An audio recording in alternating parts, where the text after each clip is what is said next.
Hello everyone. तो आज से हम लोग न्यू चैप्टर स्टार्ट करने जा रहे हैं, that is properties and solution of triangle. ठीक है बेटा। तो सबसे पहले इस चैप्टर के बारे में आप समझ लीजिए है क्या। Properties and solution of triangle दो पार्ट से बना हुआ है। प्रॉपर्टीज ऑफ द ट्रायंगल हम लोग अलग पढ़ेंगे and solution of the triangle अलग पढ़ेंगे। ठीक है ना। तो प्रॉपर्टीज ऑफ द ट्रायंगल में बेसिकली हम क्या पढ़ते हैं, जैसे किसी भी ट्रायंगल के 6 एलिमेंट्स होते हैं। जैसे कोई ट्रायंगल ABC है तो उसके 6 एलिमेंट्स होते हैं, 3 साइड्स एंड 3 एंगल्स। ठीक है।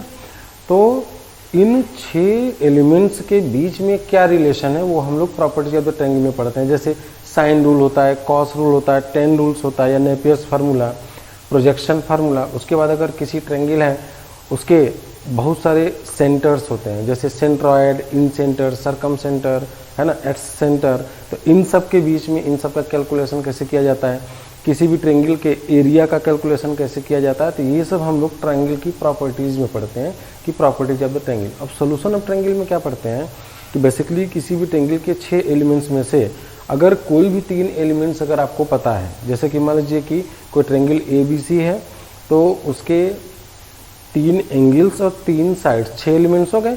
इन 6 एलिमेंट्स में एनी 3 एलिमेंट्स आर नोन, है ना। तो लेकिन ये है कि 3 के तीनों एंगल नहीं होने चाहिए। तो इन 6 एलिमेंट्स में से कोई भी 3 एलिमेंट अगर आपको पता है, नॉट ऑल एंगल, तो सारे एंगल अगर पता है तो सिमिलर ट्रायंगल्स बनेंगे सब बहुत सारे, तो उससे हम नहीं कैलकुलेट कर पाएंगे। बट अगर किसी भी ट्रायंगल के 6 एलिमेंट्स में से कोई भी 3 एलिमेंट्स अगर आपको पता है तो रिमेनिंग एलिमेंट्स को हम बहुत ही आसानी से प्रॉपर्टीज ऑफ ट्रायंगल के फार्मूलों की हेल्प से रिमेनिंग एलिमेंट्स को हम लोग कैलकुलेट करते हैं। उसको हम लोग सोल्यूशन ऑफ ट्रायंगल में पढ़ते हैं। ठीक है ना। तो प्रॉपर्टीज ऑफ द ट्रायंगल में हम क्या पढ़ते हैं, रिलेशन, यानी किसी भी ट्रायंगल के सेंटर, इन सेंटर, है ना, एक्स सेंटर, सरकम सेंटर, सेंट्रॉयड, है ना, ऑर्थो सेंटर, इस सब कैसे कैलकुलेट करते हैं। उसके बाद अगर कोई ट्रायंगल है तो उसके सेंट्रॉयड से वर्टेक्स की दूरी, ये सब बहुत सारी चीज़ें हम लोग पढ़ते हैं, जिसको हम लोग बोलते हैं प्रॉपर्टी ऑफ ट्रायंगल।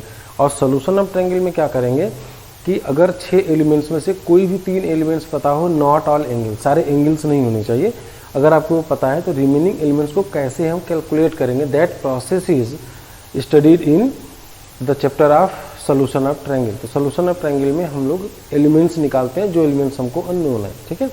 तो 2 पार्ट में हम लोग इसको स्टडी करते हैं।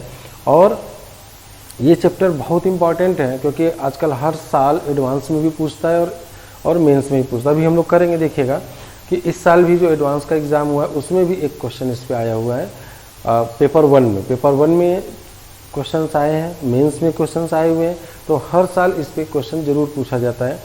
दूसरी चीज़, इस चैप्टर को पढ़ने का नेचर क्या होगा, देखिए बेटा, इसमें भी फार्मूले हैं, है ना, इसमें भी छोटे छोटे बहुत सारे फार्मूले हैं। फार्मूला आपको ये रटना नहीं है, एक भी मैं सारा फार्मूला आपको मैं समझाने की कोशिश करूँगा कि किस तरीके से आपको मेमोरी में फार्मूलों को सेट करना है। उसके साथ आपको साथ साथ जैसे जैसे मैं बोलता जाऊंगा कि आप इतनी थ्योरी हो चुकी है, अब इसका असाइनमेंट लगा लीजिए, साथ में प्रैक्टिस करते जाएंगे तो आपको सारे फार्मूले एकदम अच्छे से तैयार हो जाएंगे। ठीक है ना। अगर थ्योरी पढ़ने के बाद असाइनमेंट अगर आप लगाएंगे तो आपको लगेगा कि बहुत सारा फार्मूला है, अब ये कैसे याद होगा, तो आपको परेशानी होना स्टार्ट हो जाएगी। तो जैसे जैसे मैं अभी 1 या 2 लेक्चर में साइन रूल, कोसाइन रूल और प्रोजेक्शन फार्मूला, नेपियर्स फार्मूला, ये 4 फार्मूलों का कलेक्शन एक साथ कर लीजिए। तो इन 4 फार्मूलों से रिलेटेड जो आपको असाइनमेंट मिलेगा, जैसे ही आपका चारों फार्मूला कंप्लीट होता है, घर जाकर के घर पे आप तुरंत अपने से फटाफट सारे क्वेश्चंस को अपने से खुद से अटेम्प्ट कीजिए। और जो क्वेश्चन आपको पहले आप अपने से जो भी आपको फार्मूला बताया गया, जो मैं एग्जाम्पल से बताया हूँ, उस एग्जाम्पल की हेल्प से आप पहले क्वेश्चन को खुद से सॉल्व करेंगे। और सॉल्व करने पे अगर आपको दिक्कत आती है तो आप हम लोगों से पूछिए, या तो जो सोल्यूशन आपके पोर्टल पे होगा उस सोल्यूशन को वहाँ से उठा करके देखिए। ठीक है बेटा। तो सबसे पहले आपको देखिए मैथमेटिक्स में लर्न करना है। लर्न करने का यही एक अच्छा तरीका है कि आपको जो सिखाया गया, जैसे मैं कोई फार्मूला बताया उससे रिलेटेड में क्वेश्चन करा, यानी फार्मूला सीखिए और फार्मूला को कैसे क्वेश्चन में अप्लाई करने हैं। तो अगर ये आप सीख गए कि फार्मूला को अप्लाई कैसे करना है, तो आपको कहीं से भी क्वेश्चन आएगा तो आप बहुत आसानी से इसको सॉल्व कर लीजिए। ठीक है बेटा। तो इस तरीके से इस चैप्टर को हैंडल करना है। अदरवाइज चैप्टर फिनिश होने पे आपको लगेगा कि सर इतना फार्मूला, ट्रिग्नोमेट्री में इतने फार्मूले, यहाँ पे इतने फार्मूले, कैसे लर्न होगा। तो मैथ्स में कोई चीज़ याद नहीं की जाती है, आपको प्रैक्टिस करना है। इतना प्रैक्टिस करिए कि आपको प्रैक्टिस करते करते सारी चीज़ें आपको याद हो जाए। नहीं अगर आप कर पाते हो प्रैक्टिस, आप सामने आपको फार्मूला की कॉपी जो भी क्लास का नोट्स है उसको सामने करिए, क्लास में जो क्वेश्चन कराएं उसको आप कीजिए, बार बार कीजिए, यानी कि फार्मूले को कैसे अप्लाई करना है, क्या सोचना है, इन सब पे आपको वर्कआउट करना होगा। ठीक है बेटा, तो आपको ये चैप्टर बहुत ही आसान लगने लगेगा, बहुत ही सबसे सिंपलेस्ट चैप्टर है, लेकिन फार्मूले इसमें हैं, इस चीज़ को आपको एक्सेप्ट करना पड़ेगा। और वो जो फार्मूले हैं बहुत ही सिंपल फार्मूले होते हैं। ठीक है बेटा, तो मैं आपको सिखाने की कोशिश करूंगा कि फार्मूले को कैसे अप्लाई करना है। ठीक है, तो अप्लाई आप सीख जाओगे तो आपके असाइनमेंट से क्वेश्चंस लगने लगेंगे। ठीक है, तो देखिए सभी लोग हेडिंग डाल लीजिए, properties and solution of triangle. तो ये हो जाएगा आपका properties and solution of triangle, properties and solution of triangle. ठीक है ना, properties and solution of triangle. तो इसमें देखिए हमें क्या करना है। तो सबसे पहले कोई ट्रायंगल है, देखिए जैसे कोई ट्रायंगल ABC है ना, कोई ट्रायंगल ABC है, तो किसी भी ट्रायंगल के 6 एलिमेंट्स होते हैं, 6 एलिमेंट्स ऑफ ट्रायंगल ABC। क्या होगा, angle A, angle B, angle C, है ना, और साइड ए के सामने की जो साइड होती है उसको स्मॉल ए से, बी के सामने की साइड स्मॉल बी से, सी के सामने की साइड को स्मॉल से, है ना। 3 एंगल्स है ना, 3 एंगल्स, ये 3 एंगल्स हो गए, और A B and C 3 sides. ठीक है ना, 3 साइड्स। ठीक है ना, इसके बारे में देख लेना होगा। उसके बाद इसमें कुछ कन्वेंशंस हैं, इसमें जो एस होता है वो सेमी पेरीमीटर होता है, a plus B plus C by 2। ठीक है ना, उसके बाद हम इसमें देखेंगे डेल्टा का सिंबल होता है एरिया ऑफ ट्रायंगल ABC। ठीक है ना, उसके बाद हम इसमें देखेंगे R इन रेडियस। अभी इन रेडियस होता क्या है वो मैं आपको बताऊंगा, इन रेडियस ऑफ ट्रायंगल ABC। ठीक है ना, और उसके बाद इसमें हम देखेंगे R1 R2 R3 R x radii of triangle ABC। ये सिंबल है।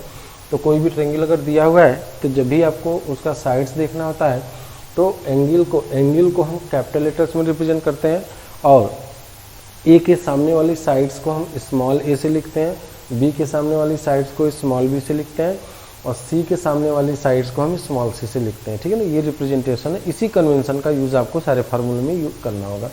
एस स्मॉल एस होता है सेमी पेरीमीटर। सेमी पेरीमीटर का मतलब होता है sum of the sides of a triangle divided by 2, a plus B plus C by 2। और delta हम लोग रिप्रेजेंट करेंगे एरिया ऑफ द ट्रायंगल। अगर यानी कि इसके क्वेश्चंस में कहीं भी अगर डेल्टा है तो इट मीन्स कि हम एरिया ऑफ द ट्रायंगल की बात कर रहे हैं। ठीक है, उसके बाद स्मॉल आर जो होता है ये इन रेडियस होता है। इन रेडियस का मतलब ये होता है, अभी हम लोग देखेंगे इन रेडियस क्या होता है, आज ही की क्लास में देखेंगे इन रेडियस क्या होता है। और ये R1 R2 R3 जो होते हैं उसके एक्स रेडियाई कहलाते हैं। ठीक है ना बेटा, तो इसके एक्स रेडियाई कहलाते हैं।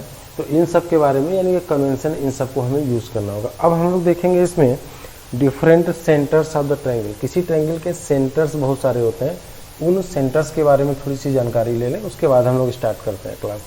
तो इन सेंटर्स, तो different centres of a triangle, तो आएगा आपका डिफरेंट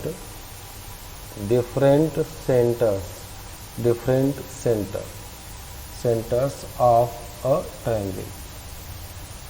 ठीक है ना, तो ट्रायंगल के डिफरेंट सेंटर्स क्या होते हैं इसको देखिए। तो पहला जो होता है वो सेंट्रॉयड। ठीक है ना, तो सेंट्रॉयड क्या होता है देखिए, इसको हम लोग कैपिटल G से रिप्रेजेंट करते हैं। ठीक है ना, सेंट्रॉयड को हम लोग किससे रिप्रेजेंट करते हैं, कैपिटल G से। तो पहले समझ लीजिए क्या होता है, जैसे ना कि अगर ये कोई ट्रायंगल है, ठीक है ना, ये कोई ट्रायंगल है, मान लीजिए ABC है, ये कोई ट्रायंगल ABC है। ठीक है ना, तो ए के सामने साइड B है, और B और C का जो मिड पॉइंट है वो D है, तो AD इसका BC का मीडियन हो जाएगा, है ना।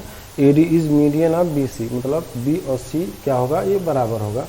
इसी तरीके से A और C का मिड पॉइंट मान लीजिए ये है E, तो ये जो BE है इसका मीडियन है, इसका मतलब ये इसके बराबर हो गया। और ये जो AB है इसका मिड पॉइंट F है, तो ये जो G है ना, पॉइंट ऑफ इंटरसेक्शन, इसी को हम लोग सेंट्रॉयड बोलते हैं। तो पहली बात आप ये समझ लीजिए कि किसी भी ट्रायंगल के जो मीडियंस होते हैं वो कॉन्करेंट होते हैं, यानी किसी ट्रायंगल के जो मीडियंस होते हैं, ये 3 लाइन्स हैं AD, BE और CF, ये थ्योरम है, आप लोगों ने क्लास 10th वगैरह में पढ़ा होगा कॉन्ग्रुएंट ट्रायंगल में या सिमिलर ट्रायंगल में, कि किसी भी ट्रायंगल ABC के जो मीडियंस होते हैं, मीडियंस का मतलब होता है कि वर्टेक्स से अपोजिट साइड के मिड पॉइंट को ज्वाइन करने वाली लाइन।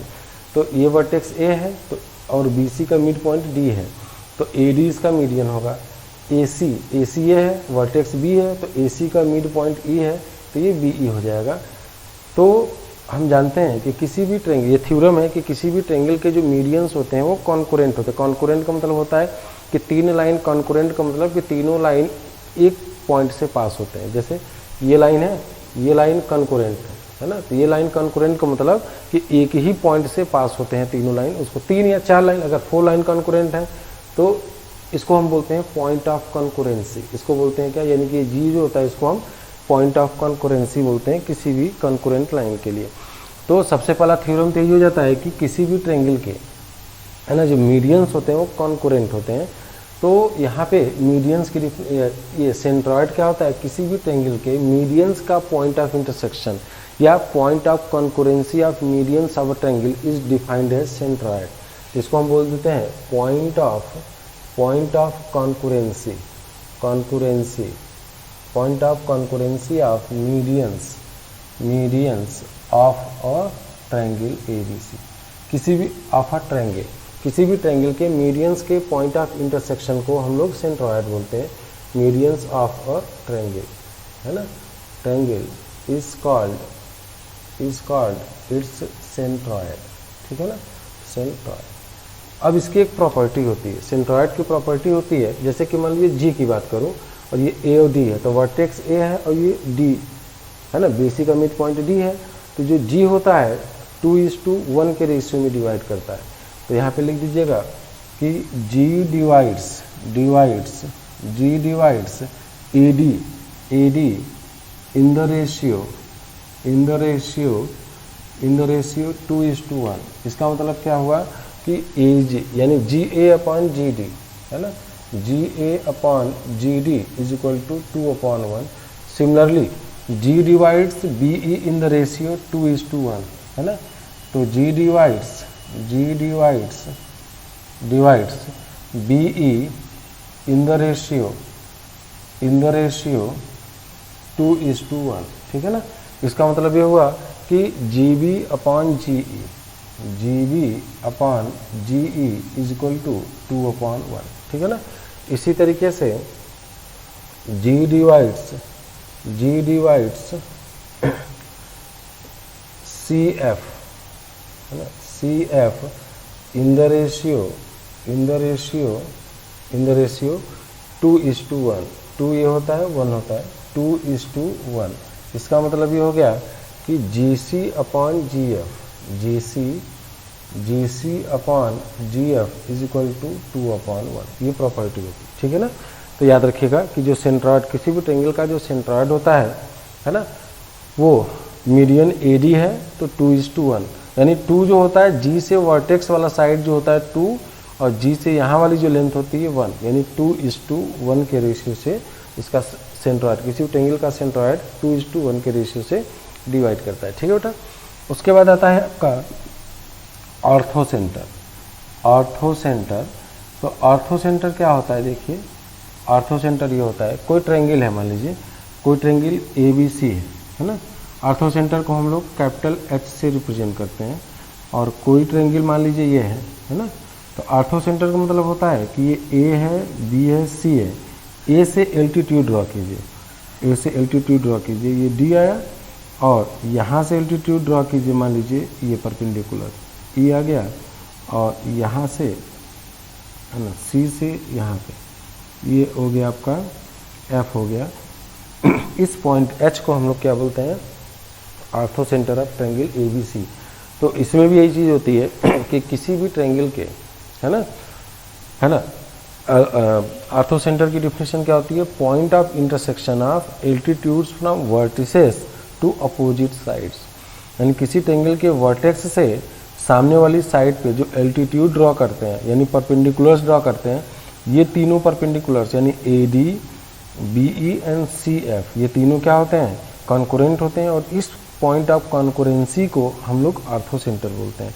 तो इसको हम बोल सकते हैं point of intersection of altitudes from vertex to opposite sides. तो point of intersection of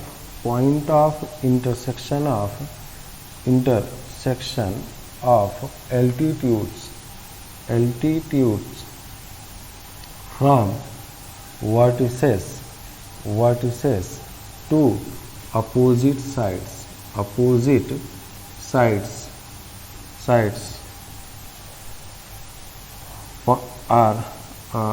sides is called its orthocenter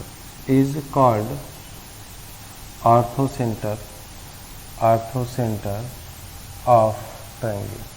ठीक है ना, इसको हम लोग क्या बोलते हैं, ऑर्थोसेंटर बोलते हैं। ठीक है बेटा। उसके बाद आता है आपका सरकमसेंटर।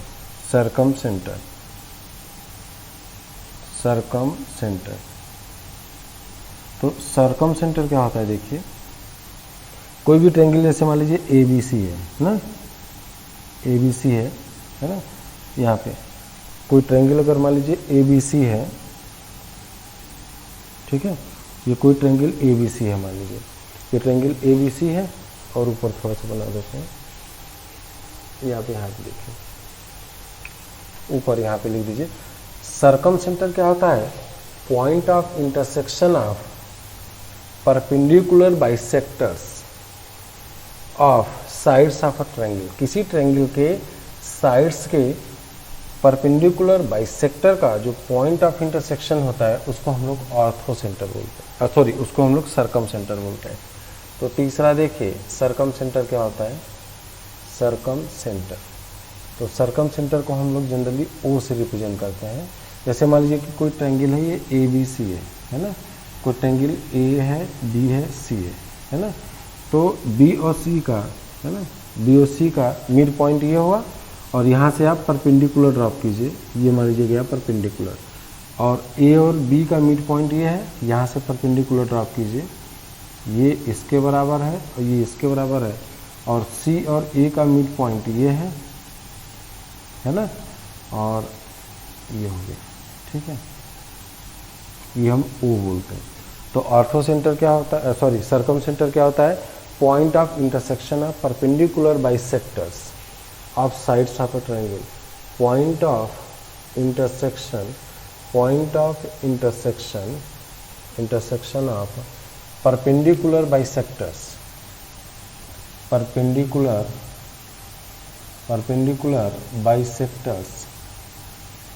of point of intersection of perpendicular bisectors of sides of a triangle is called its circumcenter। ठीक है ना। तो देखिए इसका मतलब ये हो गया कि ABC से इसको हम लोग क्या बोलते हैं, सर्कम सर्किल। इस सर्किल को हम लोग सर्कम सर्किल बोलते हैं, क्योंकि आप पढ़े होंगे कि अगर किसी भी सर्किल के सेंटर से है ना किसी कॉर्ड के मिड पॉइंट को ज्वाइन करते हैं तो हमेशा परपेंडिकुलर होता है। इसका मतलब कि ये जो है ना, ये जो लाइन है, ये लाइन BC का परपेंडिकुलर बाइसेक्टर है, तो इस सर्किल के सेंटर से पास होगी। तो इस सर्किल को हम लोग सर्कम सर्किल बोलते हैं। तो सर्कम सर्किल का मतलब एक ऐसा सर्किल जो किसी गिवन ट्रायंगल के वर्टिसेस से पास होता हो। तो ABC के वर्टेक्स से पास होने वाले सर्किल को हम लोग सर्कमसेंटर बोलते हैं। और इसका जो रेडियस होता है उसको हम लोग कैपिटल R से रिप्रेजेंट करते हैं, है ना। तो इसको हम लोग R बोल देते हैं, है ना, इसको R। तो R को हम लोग क्या बोलते हैं, R इज सर्कम रेडियस। ठीक है ना, R को हम लोग बोलते हैं सर्कम रेडियस। सर्कम रेडियस का मतलब किसी भी ट्रायंगल के वर्टेक्स से पास होने वाले सर्किल के रेडियस को हम लोग सर्कम रेडियस बोलते हैं। ठीक है ना बेटा। अब इसमें ना थोड़ी सी चीज़ देख लीजिएगा कि किसी भी ट्रायंगल का जो सर्कम सेंटर होता है ना, वो सर्किल के वो ट्रायंगल के अंदर भी हो सकता है, बाहर भी हो सकता है ना, अंदर भी हो सकता है, बाहर भी हो सकता है, और वर्टेक्स पे भी हो। जैसे मान लीजिए राइट एंगल ट्रायंगल की बात करूं, तो राइट एंगल ट्रायंगल की अगर मैं बात करूं तो ये देखिए ये ए है, सॉरी राइट एंगल ट्रायंगल का जो, हाँ अगर ये राइट एंगल ट्रायंगल की बात करते हैं तो इसका जो सरकम सेंटर होगा वो कहाँ पे आ जाएगा, ये मिड पॉइंट पे आ जाएगा। तो ये आ जाएगा आपका ABC, ठीक है ना। हाइपोटेनस का मिड पॉइंट आ जाएगा सरकम। अगर मान लीजिए कि मैं ऑब्ट्यूज एंगल की बात करूँ, ऑब्ट्यूज एंगल की बात करूँ, ऑब्ट्यूज एंगल ट्रायंगल की बात करूँ, तो इन तीनों से पास होने वाला जो सर्किल है, देखिए ए और बी है, ए और बी है और ये सी है, तो ए बी का मिड पॉइंट ये बना, ये आ जाएगा आपका, है ना। और ए सी का मिड पॉइंट ये बनेगा, है ना, ये मिड पॉइंट मान लीजिए ये, और है ना, और बी सी का जो मिड पॉइंट ये है ये, इसका मतलब ये हो गया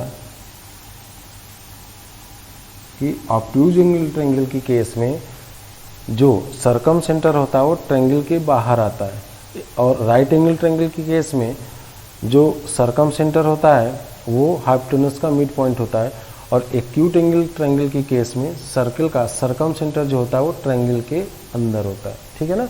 तो यहाँ से कंक्लूजन क्या निकला कि किसी भी ट्रायंगल का, ट्रायंगल ABC का जो सरकम सेंटर होता है वो सर्कल के अंदर भी हो सकता है, बाहर भी हो सकता है, और किसी साइड का के मिड पॉइंट पे भी लाई कर सकता है, ठीक है ना। इसी तरीके से अभी जो आप लोग आर्थो सेंटर पढ़े थे राइट एंगल ट्रायंगल की केस में, है ना, ये आर्थो सेंटर यही हो जाएगा, क्योंकि ABC, तो BC पे एल्टीट्यूड ये हो गया और AB पे एल्टीट्यूड ये हो गया, इसी को हम लोग आर्थो सेंटर बोल देंगे, ठीक है ना। और अगर तो इसका मतलब ये हुआ कि जो सरकम सेंटर होता है और आर्थो सेंटर होता है वो ट्रायंगल के बाहर भी हो सकता है, बस यही मेरा बताने का मतलब था यहाँ पे, ठीक है ना। तो ये हो गया आपका सरकम सेंटर के बारे में। उसके बाद हम लोग देखने जा रहे हैं कि इन सेंटर और एक्स सेंटर्स क्या होते हैं, ठीक है। देखिए इन सेंटर क्या होता है और एक्स सेंटर क्या होते हैं। इन सेंटर होता है point of intersection of angle bisectors, है ना। तो इन सेंटर होते हैं, इन सेंटर जिसको हम स्मॉल आर से रिप्रेजेंट करते हैं। तो जैसे मान लीजिए कोई ट्रायंगल है ना, ये कोई मान लीजिए ट्रायंगल, ठीक है, ए है, बी है और ये सी है। तो एंगल ए का ये हो जाएगा, ये इसके बराबर हो जाएगा, और बी का एंगल बाइसेक्टर ये हो जाएगा, और सी का जो एंगल बाइसेक्टर है वो ये हो जाएगा, ठीक है ना। तो इसको हम लोग आई बोलते हैं, समझ में आ रहा है। तो याद रखिएगा कि एंगल बाइसेक्टर का जो पॉइंट ऑफ इंटरसेक्शन होता है उसको हम लोग इन सेंटर बोलते हैं। इन सेंटर की डिफिनेशन क्या होती है, इट इज, ये थ्योरम है कि किसी भी ट्रायंगल के जो ये एंगल बाइसेक्टर्स होते हैं वो क्या होते हैं, कॉन्करेंट होते हैं। तो ये एंगल बाइसेक्टर और ये एंगल बाइसेक्टर कॉन्करेंट है। तो कॉन्करेंट होने की वजह से जो पॉइंट ऑफ कॉन्करेंसी आ रही है उस पॉइंट ऑफ कॉन्करेंसी को डिफाइन किया गया है इन सेंटर से, ठीक है ना। तो यहाँ पे हम लिख सकते हैं point of intersection of angle bisectors. Angle basically यहाँ पे इंटरनल एंगल की बात कर रहे हैं, क्योंकि ये इन सेंटर है तो इंटरनल, क्योंकि देखिए किसी भी साइड में दो लाइन, एक लाइन ये, एक लाइन ये है, ये एंगल ए है तो इसके दो एंगल होंगे, एक एंगल ए होगा और ये पाई माइनस ए होगा। तो हम किसी भी ट्रायंगल के एंगल का मतलब यहाँ पे होता है कि इंटरनल एंगल का। तो point of intersection of internal angle bisector, है ना, point of intersection of internal angle bisector, angle bisector of given triangle is defined as in center of triangle, ठीक है। तो किसी ट्रायंगल के इंटरनल एंगल बाइसेक्टर के पॉइंट ऑफ कॉन्करेंसी को हम लोग इन सर्किल बोलते हैं, इन सेंटर बोलते हैं। तो यहाँ पे ना देखिए एक आपको सर्किल बनेगा, ये बना। अब देखिए यहाँ से ये इन सेंटर हो गया, और हम जानते हैं कि अगर कोई सर्किल है ना, और ये लाइन टेंजेंट हो जाएगा तो BC लाइन जो होगा इस सर्किल का टेंजेंट हो जाएगा, क्योंकि टच कर रहा है। तो ये अगर I है तो यहाँ से परपेंडिकुलर ड्रॉप करेंगे तो ये R आएगा, है ना। तो ये जो आएगा परपेंडिकुलर ये आर आ जाएगा, यहाँ से इस पे जो परपेंडिकुलर ड्रॉप करेंगे आर आ जाएगा, और यहाँ पे जो इस पे परपेंडिकुलर ड्रॉप कर रहे हैं वो आर आ जाएगा। और इस आर को हम लोग इन रेडियस बोलते हैं, और इस सर्किल को हम बोलते हैं इन सर्किल।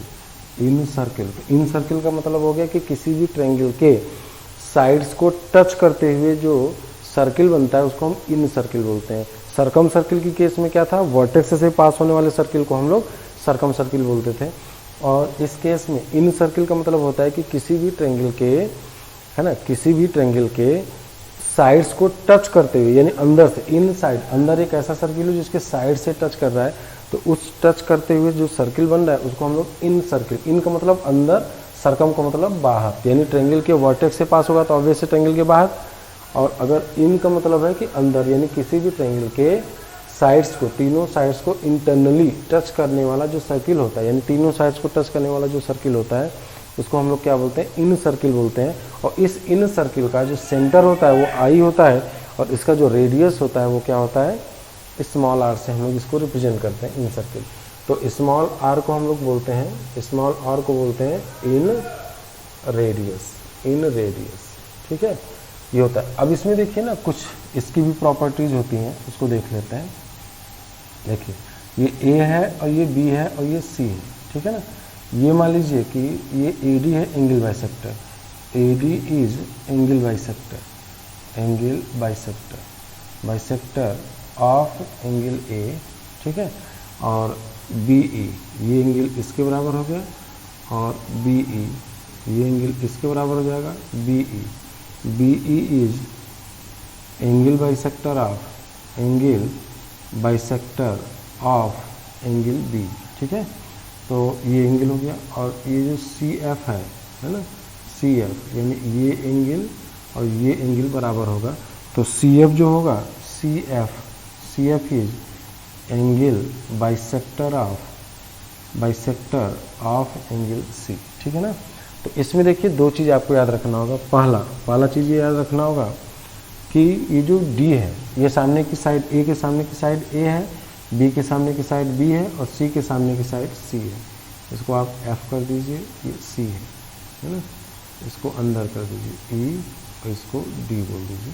तो ये जो साइड है वो बी है, और ये जो साइड है वो ए है, और ये जो साइड है स्मॉल सी, ठीक है ना। तो पहली प्रॉपर्टी ये होती है कि जो डी है, D divides B C in the ratio C is to B, है ना।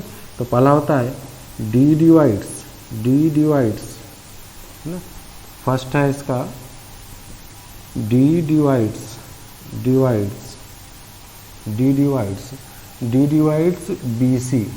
B C in the ratio C is to B, मतलब ये हुआ, ये जो साइड है ए बी की लेंथ सी है, तो सी इज टू बी के रेशियो में डिवाइड करता है, सी इज टू बी के रेशियो में डिवाइड करता है, ठीक है। ये डी पॉइंट बी सी को सी इज टू बी की रेशियो में डिवाइड करता है। इसका प्रूफ मैं अभी आपको बताऊंगा जब आपको कैलकुलेट कराऊंगा इस एंगल बाइसेक्टर की लेंथ। जब एंगल बाइसेक्टर की लेंथ जब कैलकुलेट कराऊंगा तो मैं आपको सिखा दूंगा कि आया कैसे, सी इज टू बी के ही रेशियो में क्यों डिवाइड करेगा, वो रिजल्ट आपको वहाँ पे मैं बता दूंगा, ठीक है ना। उसके बाद जो आई होता है ना, ये आई यानी इन सेंटर, ये एंगल बाइसेक्टर एडी है, तो incentre I divides AD in the ratio, ये साइड क्या एंगल ए है, तो ये एंगल ए इस साइड से, साइड लेंथ बी और साइड लेंथ सी ये है, तो इसका और इसका सम कर दीजिए, तो ये बी प्लस सी हो जाएगा, ये हो जाएगा आपका आई डिवाइड्स, यानी कि B plus C is to A, है ना। तो I divides A D in the ratio B plus C is to A, याद रखिएगा कि जो इन सेंटर होता है वो ए डी को B plus C is to A के रेशियो में डिवाइड करता है, ये आपको याद रखना चाहिए, ठीक है ना। इसी तरीके से दूसरा, इसी तरीके से ई की बात करूं तो ई देखिए ये ई है, तो ई डिवाइड्स, देखिए ये ए है ना, तो ये ए हो जाएगा और ये सी आ जाएगा, तो ए डिवाइड्स, है ना, that is E E divides CA in the ratio है ना, क्या आ जाएगा बताइए, A:C, ऐसे याद कीजिए ना, ये BC है तो C:B, ये देखिए CA है तो A:C, और यहाँ पे देखिए है ना, और उसके बाद BC है तो B + C:A, अब यहाँ पे देखिए CA है तो C + A:B आएगा, है ना, यानी E डिवाइड्स, उसके बाद इसी का second part I divides in centre, तो इन सेंटर देखिए इसको BE को किस रेशियो में डिवाइड करेगा बताइए, ये हो जाएगा C + A:B, है ना, तो I डिवाइड्स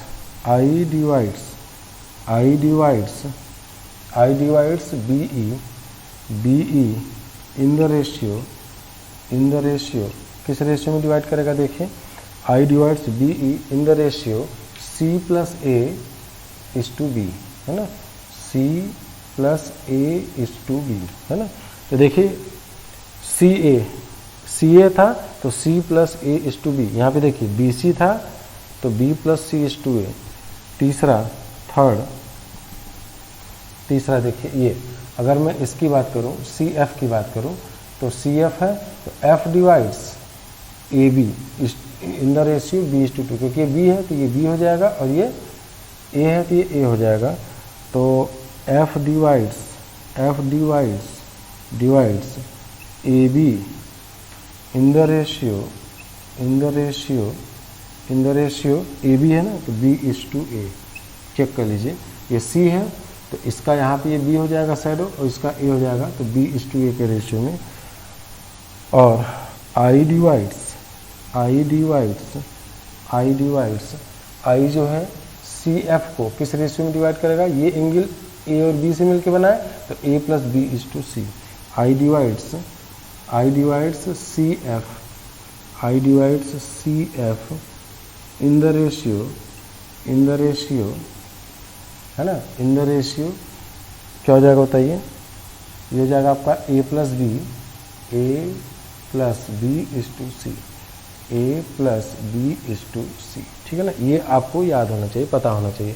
अब देखिए याद करने का मैं तरीका आपको फिर से बता दे रहा हूँ, देखिए जैसे मैं इसकी बात करूँ D की, तो AD डिवाइड्स BC, तो AD divides BC in the ratio C:B, BC है तो C:B, देखिए D डिवाइड्स यानी कि D divides BC in the ratio C:B, ये BC है तो C:B हो जाएगा। इसी तरीके से E डिवाइड्स CA को किस रेशियो में, A:C, और यहाँ से F डिवाइड्स AB को किस रेशियो में, B:A, ठीक है, ये हो गया। अब दूसरा कह रहा है कि I ये जो AD है एंगल बाइसेक्टर BC का है, तो I divides AD in the ratio B + C:A, देखिए I divides AD in the ratio B + C:A। इसी तरीके से अगर मैं इसकी BE की बात करूं तो BE किसका एंगल बाइसेक्टर, ये यानी इस साइड के, तो CA ये साइड है तो CA साइड मतलब C + A:B, है ना। इसी तरीके से I डिवाइड्स CF, तो I डिवाइड्स CF किसका है, यहाँ पे ये AB वाला है, यानी एंगल C का, एंगल बाइसेक्टर AB को C पे मिल रहा है, तो ये A और B है तो A + B:C आ जाएगा, ठीक है ना।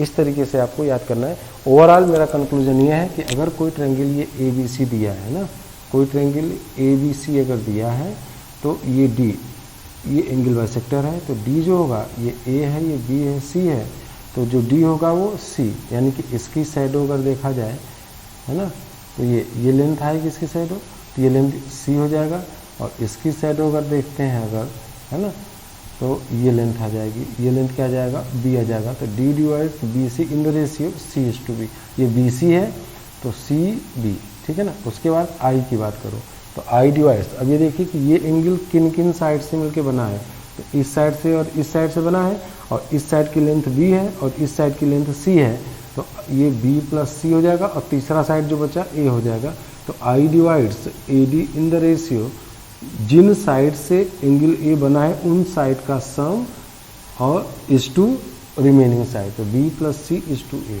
एक याद कर लेंगे तो सिमिलरली आप दूसरा बड़े आसानी से कर सकते हैं, ठीक है बेटा। चलिए उसके बाद आता है आपका, है ना, एक्स रेडियाई क्या होता है उसको भी देख लेते हैं। तो एक्स रेडियाई में क्या होता है ना कि अब अभी मैंने आपको बताया था कि किसी भी ट्रायंगल के, है ना, किसी भी ट्रायंगल के 3 एंगल्स होते हैं। अब वो एंगल इंटीरियर, जो अगर कुछ नहीं लिखा है तो इसका मतलब कि इंटरनल एंगल, एक्सटर्नल एंगल भी तो हो सकते हैं, है ना।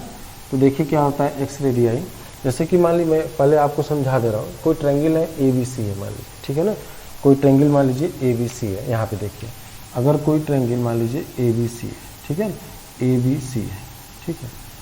आप क्या कीजिए कि एंगल ये साइड बी को बढ़ा दीजिए और साइड सी को बढ़ा दीजिए, इसका इंटरनल एंगल बाइसेक्टर ले लीजिए, ये है ना इंटरनल हो गया, ये इंटरनल एंगल बाइसेक्टर है।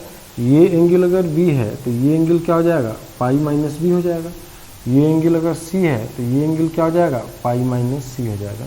अब देखिए क्या कीजिए ना, इसका इंटरनल और इसका एक्सटर्नल एंगल बाइसेक्टर, है ना, इसका एक्सटर्नल एंगल बाइसेक्टर ये आएगा, तो ये I1 हो जाएगा, ठीक है ना। तो point of intersection of 1 internal and 2 external angle bisector of triangle ABC। तो किसी ट्रायंगल के, है ना, किसी ट्रायंगल के 1 इंटरनल और 2 एक्सटर्नल एंगल बाइसेक्टर का जो पॉइंट ऑफ इंटरसेक्शन पॉइंट होता है उसको हम एक्स सेंटर बोलते हैं, ठीक है। तो यहाँ पे अब क्या कीजिए ना कि अंदर से ये I1 हो गया, है ना। तो अब आप क्या कीजिए, एक सर्किल बनाइए। देखिए इन रेडियस की केस में क्या था, इनसाइड अंदर एक सर्किल बन रहा था और ये आई था, तो ये और ये लेंथ सब बराबर थे। इस केस में क्या बनेगा कि ये बाहर से एक सर्किल टच करेगा इसको, ठीक है ना, एक ये सर्किल बाहर से टच करेगा। तो ये I1 है, तो ये एंगल ये टेंजेंट हो जाएगा, तो ये R1 हो जाएगा, ये टेंजेंट हो जाएगा तो ये हो जाएगा R1, ठीक है, और ये टेंजेंट हो जाएगा तो ये R1 हो जाएगा। इसको हम बोलते हैं एक्स सर्किल, एक्स सर्किल, ठीक है ना, इसको हम क्या बोलते हैं, एक्स सर्किल बोलते हैं। और R1 को बोलते हैं, R1 को एक्स रेडियस, एक्स रेडियस, और I1 को बोलते हैं एक्स सेंटर, एक्स सेंटर, ठीक है। तो इसको हम लोग एक्स सेंटर बोलते हैं, है ना।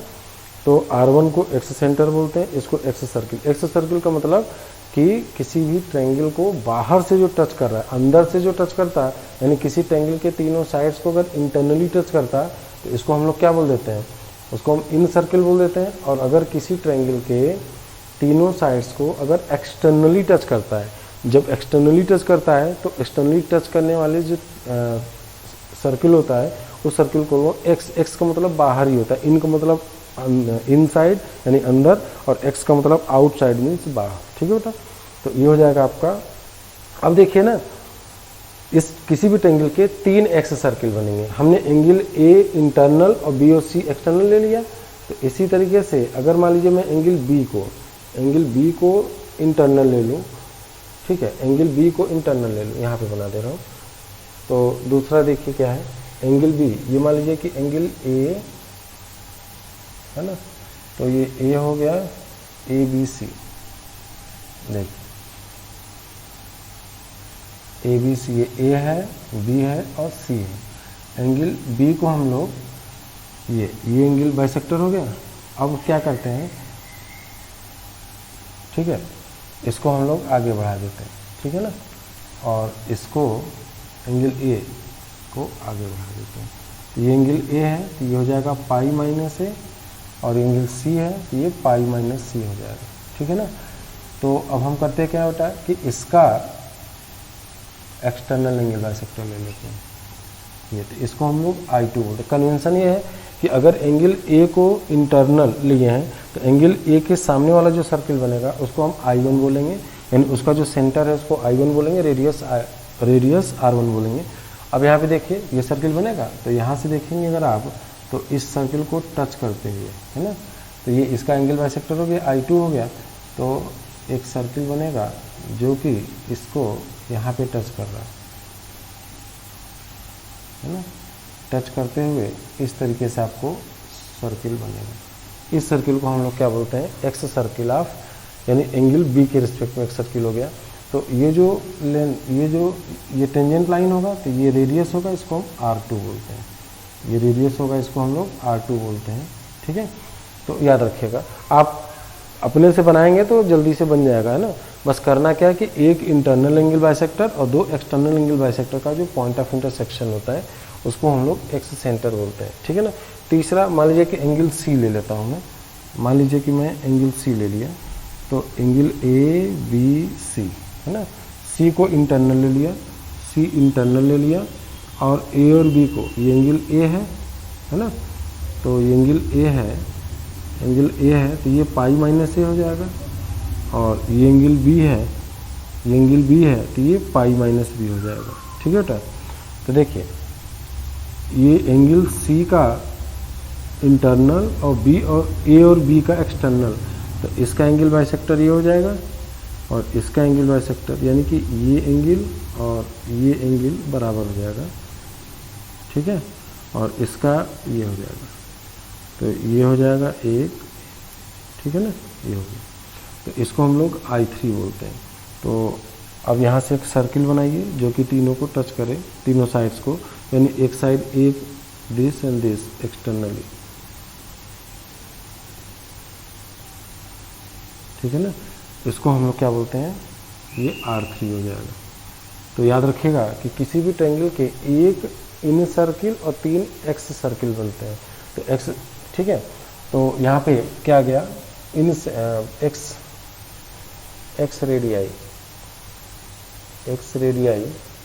एक्स रेडियाई की डिफिनेशन क्या होती है, देखिए, point of intersection of one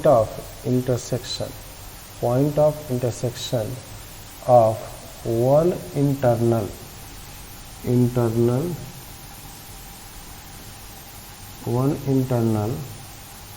angle bisector, या one internal and two external angle bisector of given triangle, and two external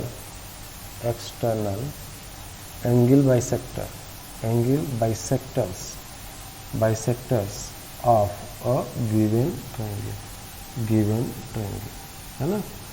याद रखिएगा कि point of intersection of one internal and two external angle bisector of a given triangle is called excentre, है called excentre, है ना। Given triangle is defined as excentre, है ना। तो किसी भी ट्रायंगल में 3 एक्स सेंटर होते हैं, I1, I2, I3, है ना। तो यहाँ पे मैं लिख दे रहा हूँ, तो ये हो जाएगा, इसका ये हो गया, इसका ये I2 हो जाएगा, I2 एक्स सेंटर हो जाएगा, है ना। और इसको हम लोग एक्स सर्किल बोलेंगे, है ना, ये एक्स सर्किल हो गया, ठीक है। और इसका जो रेडियस है R2 एक्स रेडियस, ठीक है। इसी तरीके से इसको हम बोलेंगे क्या, दिस इज एक्स सर्किल, ठीक है ना, एक्स सर्किल। और I3 को हम बोलेंगे एक्स सेंटर, और R3 को बोलेंगे एक्स रेडियस, ठीक है बेटा।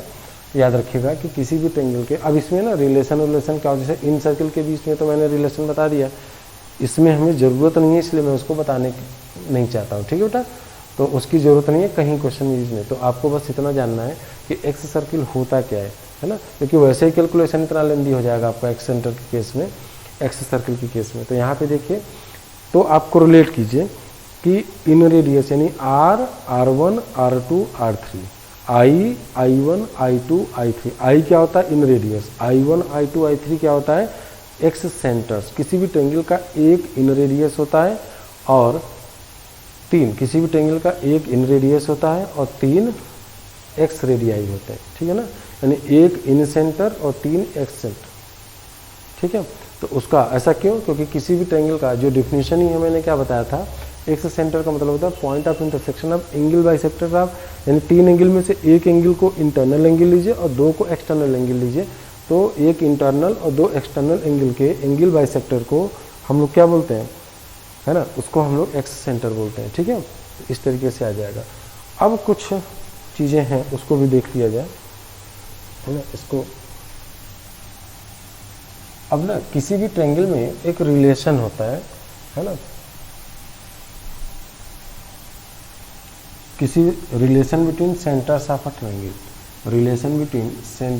ट्रायंगल, तो किसी ट्रायंगल के जो सेंटर से भी आप पढ़ेंगे उनमें एक रिलेशन होता है, उसको लिख लीजिए, रिलेशन इन सेंटर्स। तो देखिए relation between centres of a triangle, तो लिख लीजिए रिलेशन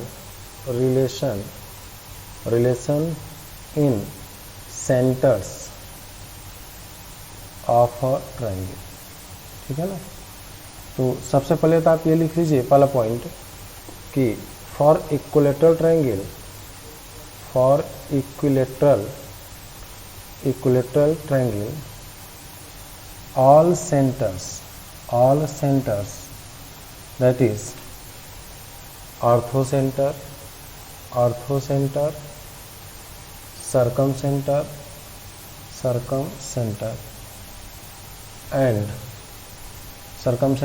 and incenter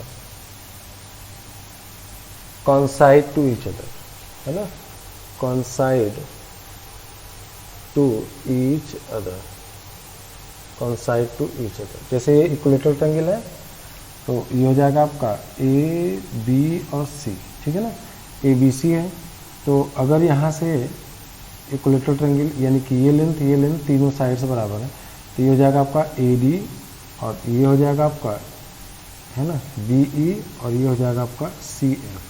तो याद रखिएगा जी, जो डी होगा ना यही मिड पॉइंट भी होगा, है ना, और ये एल्टीट्यूड भी होगा, ये 90 डिग्री होगा, 90 डिग्री होगा, 90 डिग्री होगा। तो यहाँ पे इसका जो, तो अगर देखिए ए बी सी का, अगर यानी कि मीडियन, एंगल बाइसेक्टर और एल्टीट्यूड सारे के सारे सेम पॉइंट से पास होंगे, तो इसके सारे के सारे जो सेंटर्स होते हैं वो कॉन्साइड करते हैं, ठीक है। तो इक्विलेटरल ट्रायंगल का जब भी मान लीजिए सेंट्रॉइड निकालना है या इन सेंटर निकालना है तो सेंट्रॉइड निकाल दीजिए, कोई दिक्कत नहीं है, क्योंकि सारे सेंटर्स कॉन्साइड करते हैं। क्योंकि इक्विलेटरल ट्रायंगल की प्रॉपर्टी होती है कि जो एडी होगा वो बीसी का परपेंडिकुलर बाइसेक्टर होगा और ये जो लेंथ है ये परपेंडिकुलर है ना। तो यहाँ से जब आप सर्किल बनाएंगे तो टच भी करेगा, है ना। तो आप ऐसे भी कर सकते हैं इसको, ठीक है।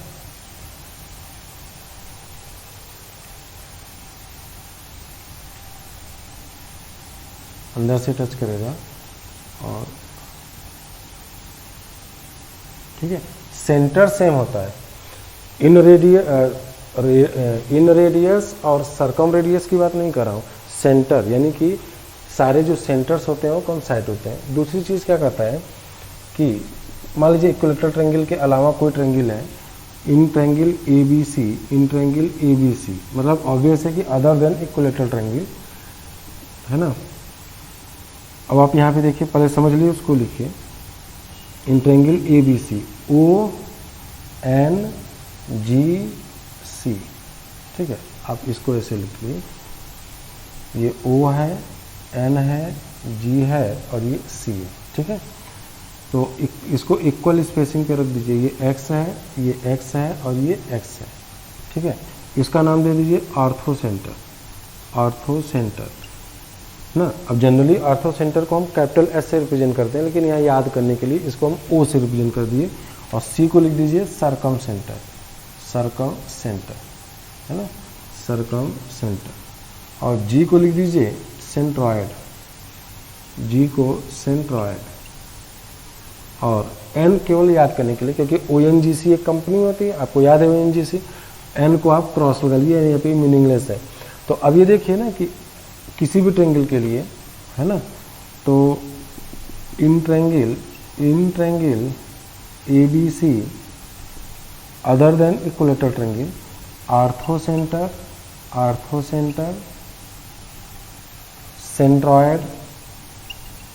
Centroid and circumcentre are collinear, है ना। ये तीनों क्या होते हैं, कोलिनियर होते हैं।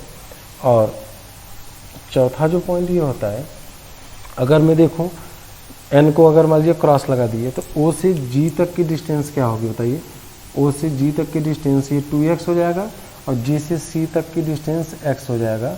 तो अगर इसका रेशियो निकालें तो ओ जी डिवाइडेड बाई जी सी, तो 2x डिवाइडेड बाई एक्स क्या हो जाएगा, 2 आ जाएगा।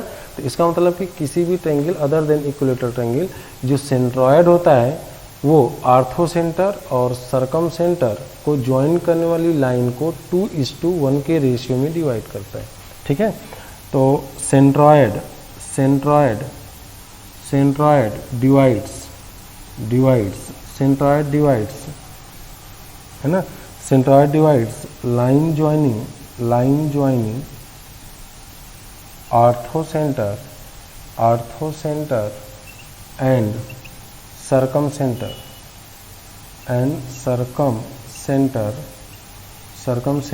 in the ratio 2:1। ठीक है, तो याद करिएगा कि किसी भी ट्रायंगल का, है ना, कोई भी ट्रायंगल है, अगर वो ट्रायंगल मान लीजिए कि इक्विलेटरल ट्रायंगल है ना, तो इक्विलेटरल ट्रायंगल का जो किसी भी ट्रायंगल, अगर कोई ट्रायंगल इक्विलेटरल ट्रायंगल है तो उसके सारे सेंटर्स का मतलब एक्स सेंटर को छोड़ करके, है ना, तो यहाँ पे इन सेंटर, सरकम सेंटर और सेंट्रॉयड सारे के सारे सेम होंगे।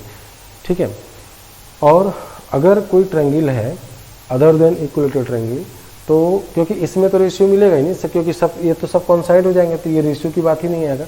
अगर इक्विलेटरल ट्रायंगल के अलावा अगर कोई ट्रायंगल आता है तो उस ट्रायंगल का जो सेंट्रॉयड होता है, आर्थो सेंटर, सेंट्रॉयड और सरकम सेंटर, ये तीन के तीनों क्या होंगे, कोलिनियर होंगे। कोलिनियर और कॉन्कुरेंट में अंतर होता है।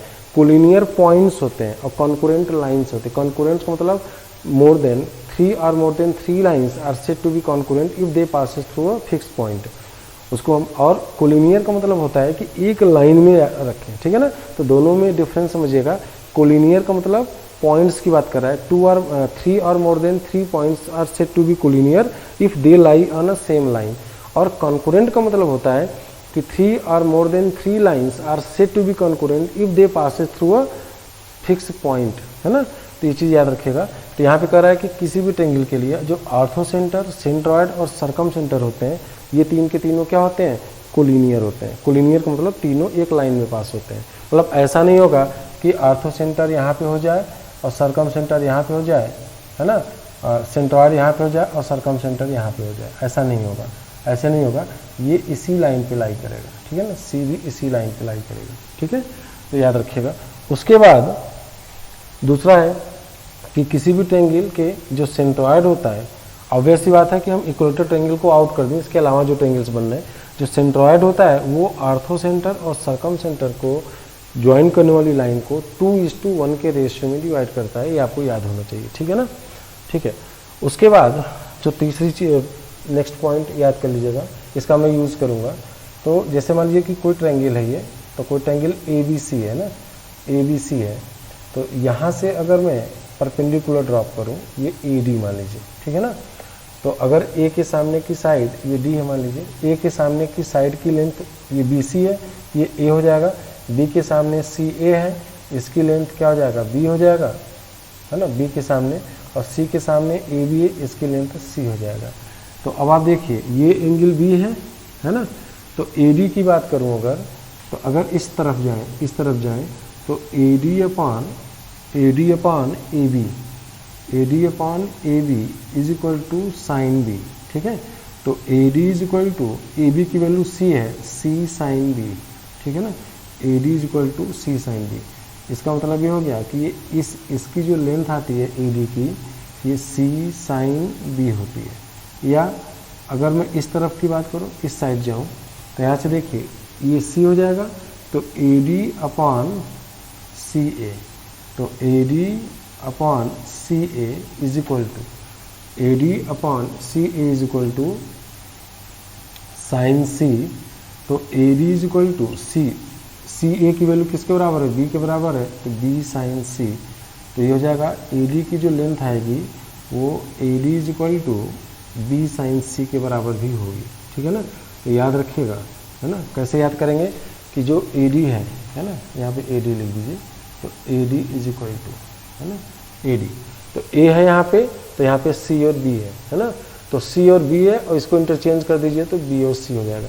इसी तरीके से, है ना, तो याद रखिएगा कि जो AD की लेंथ है या तो B साइन C, ये A हो गया ना, तो B साइन C होगा और या C साइन B होगा, या तो ये A यूज हो चुका है AD में, तो AD की जो लेंथ आएगी, इसकी जो लेंथ आएगी वो B साइन C आएगी और या C साइन B आएगा। इसी तरीके से अगर मैं इसकी लेंथ करूं BE, है ना, BE, तो BE की जो लेंथ आएगी वो क्या आएगी बताइए। BE की अगर लेंथ निकालना होगा तो B यूज हो चुका है, तो C साइन A या A साइन C, ठीक है। इसी तरीके से अगर मैं CF यहाँ से अगर मैं परपेंडिकुलर ड्रॉप करूँ यहाँ पे, है ना, यहाँ पे अगर मैं परपेंडिकुलर ड्रॉप करूँ CF, तो ये हो जाएगा BE CF। तो CF की लेंथ अगर निकालना होगा तो C यूज हो चुका है, तो क्या हो जाएगा C के बाद AB, तो A साइन B या B साइन A, इस तरीके से आपको याद कर लीजिएगा, ठीक है ना। याद नहीं करना है, आप इसको इस तरीके से रिलेट कर लीजिएगा। फिर से सुनिए, AD की लेंथ निकालनी है, ये एल्टीट्यूड है, यानी कि किसी वर्टेक्स से सामने वाली साइड पे अगर एल्टीट्यूड ड्रॉप करते हैं तो उस एल्टीट्यूड की जो लेंथ को कैलकुलेट करने के लिए हम क्या करेंगे, AD। तो AD की जो लेंथ आएगा तो A यूज हो चुका है, तो बचा क्या, B और C बचा। तो एक B साइड ले लीजिए और C एंगल ले लीजिए, तो B साइन C या C साइड ले लीजिए और B एंगल ले लीजिए, C साइन B।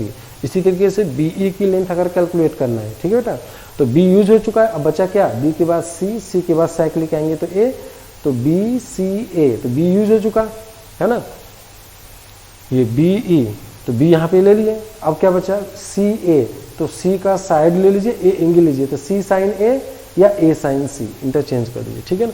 इसी तरीके से CF की लेंथ अगर आपको कैलकुलेट करना है, तो CF की लेंथ अगर आपको बताना हो, यानी एल्टीट्यूड की लेंथ, यानी बेसिकली मैं लेंथ ऑफ एल्टीट्यूड बता रहा हूँ, तो CF की अगर लेंथ आपको कैलकुलेट करनी है तो C यूज हो चुका, बचा क्या, A और B बचा, तो एक साइड एक एंगल, A और B में स्मॉल a ले लीजिए और कैपिटल B, या है ना, तो A साइन B या B साइन A हो जाए, ठीक है ना। इस तरीके से हम लोग इसकी लेंथ को कैलकुलेट करते हैं, ठीक है ना। तो इसी तरीके से अगर, तो यहाँ से मैं लिख दे रहा हूँ, तो AD की वैल्यू हो जाएगा क्या, B साइन C या C साइन B, ठीक है। इसी तरीके से BE की वैल्यू अगर कैलकुलेट करना है तो BE की, एक का मैंने डिराइव किया, दूसरा इसी तरीके से लिख देंगे, तो BE की जो लेंथ आएगी CA, तो C साइन A या A साइन C। उसके बाद CF की वैल्यू, C यूज हो चुका है, बचा A और B, तो A साइन B या B साइन A, ठीक है ना, दिस इज। तो याद रखिएगा, इसको याद रखना कुछ नहीं, आपको एक बार याद पता चल गया, क्योंकि अभी हम नेक्स्ट क्लास में जब करेंगे कोसाइन रूल, तो कोसाइन रूल में इस कॉन्सेप्ट का यूज़ करूंगा, इसकी AD की लेंथ को हम यूज़ करेंगे। तो ठीक है, तो आज की क्लास के लिए मैं इतना ही। तो आज हमने केवल इंट्रोडक्शन आपको दिया है कि ट्रायंगल में होता क्या क्या चीज़ें है ना। तो घबराइएगा मत, बहुत सिंपल चैप्टर है, बस मेरी बात को आप मानते जाइए, मैं जैसे जैसे बोलूँगा वैसे आप इसको फॉलो कीजिए। फार्मूलों को रटना नहीं, फार्मूलों को कोरिलेट कीजिए कि किस तरीके से फार्मूला बनता है ना, तो किस तरीके से रिलेशन निकलता है। तो एक को डिराइव करूँगा तो बचे हुए तीनों आप ऑटोमेटिक आपको पता चल जाता है, ठीक है ना। तो नेक्स्ट क्लास में हम लोग PST का जो अभी तो हम लोग आज इंट्रोडक्शन पूरा पढ़े, क्या होता है, सेंटर्स क्या होते हैं, इनमें क्या रिलेशंस होते हैं। नेक्स्ट क्लास में हम लोग पढ़ेंगे साइन रूल, कोसाइन रूल और Napier's formula and projection formula, ये 4 फार्मूला बताएंगे। उसके बाद जो आपको असाइनमेंट नंबर 1 जाएगा उसको सॉल्व करना है। अभी आप केवल इन सारी चीज़ों को रिवाइज करके आना है, ठीक है बेटा। Okay, thank you.